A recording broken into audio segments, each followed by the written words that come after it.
Hi everyone, children. It's Mr Yeardsley talking to you from the nest today. And I've got a story for you called Little Bear's Special Wish. I wonder what Little Bear's wish could be. If you had a wish, what would your wish be?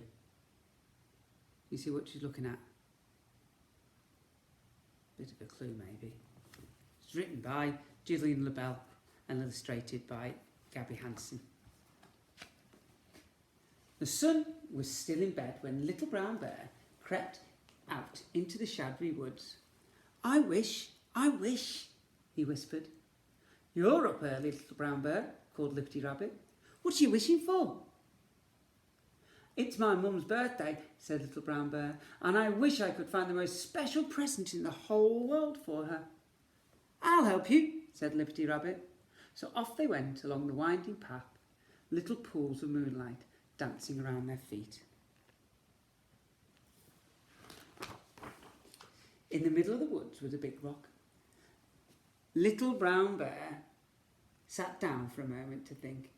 High above him glittered a star, so big and bright he could almost touch it. I know, I could give my mummy a star, he said.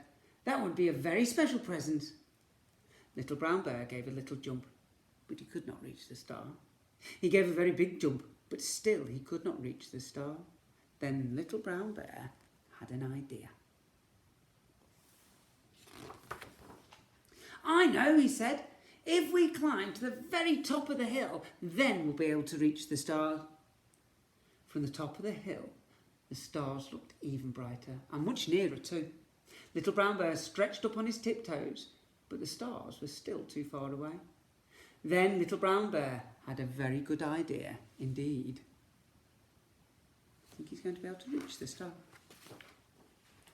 I know, he said. We must build a big, big tower to the stars. I'll help you, said Lippity Rabbit. Together they piled the biggest stones they could find, one on top of the other. Then they stepped back and looked. A stony stairway stretched towards the stars. Now I shall reach a star from my mummy, said Little Brown Bear happily. He climbed right to the top and stretched out a paw. But still he couldn't reach the stars. I know, called Lippity Rabbit. If I climb on your shoulders, and then I knock a star down with my long loppy ears. Lippity Rabbit scrambled onto the Little Brown Bear's shoulders. He stretched up his long loppy ears and he waggled them furiously. Be careful, Lippity, called Little Brown Bear. You're making me wobble. Suddenly Little Brown Bear felt something tapping at his foot. Can I help you? Croaked a voice. Why, yes, very small frog, said Little Brown Bear. Are you any good at jumping? Very small frog puffed out his chest. Just watch me, he said. High into the air he flew and landed right between Lippity Rabbit's long loppy ears. Can you reach the brightest star from there? Asked Little Brown Bear. No problem, shouted Very Small Frog. He took a mighty breath. Look out, stars! Here I come, he shouted. All looks rather wobbly to me. Very Small Frog gave a great push with his strong back legs. Up, up, up he sailed. Lippity Rabbit's long loppy ears twirled round and round. Help! He shouted. Somebody save me! Backwards and forwards he swayed, and backwards and forwards swayed Little Brown Bear. With a mighty crash, the stone tower toppled to the ground, and down tumbled Lippity Rabbit and Little Brown Bear. I can't breathe, Lippity, gasped Little Brown Bear. You're sitting right on my nose. The Very Small Frog sailed down from the stars and landed on Lippity Rabbit's head. I'm sorry, Little Brown Bear, he said. I jumped right over the moon, but I still couldn't reach the stars. Little Brown Bear sat up carefully. His nose was scratched and his head hurt. Now my special wish will never come true, he said. I shall never find a star for my mummy. Don't be sad, Little Brown Bear, said Lippity Rabbit, and he gave him a big hug. A tear ran down Little Brown Bear's nose and splashed into a tiny pool at his feet. As he rubbed his eyes, Little Brown Bear saw something that danced and sparkled in the shining water. Surely it was his star. Little Brown Bear jumped up with excitement. "Now I know what to do," he cried. Off he ran down the hillside. "Wait for us!" cried Lippity Rabbit and Very Small Frog.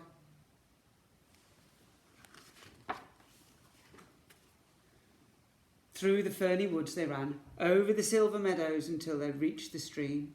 For a long time they hunted along the sandy shore until Little Brown Bear found just what he was looking for. Then, carefully, he carried it all the way home. You see?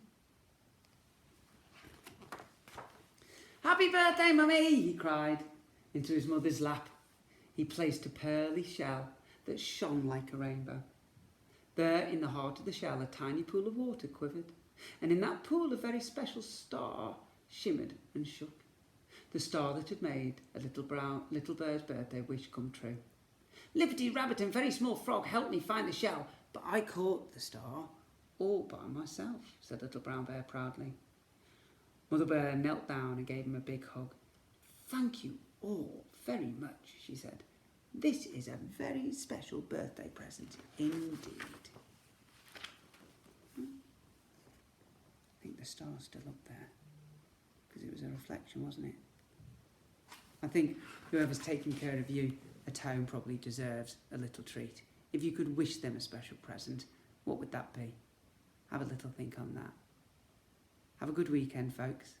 Remember the school motto: if you see someone without a smile, give them one of yours and keep smiling.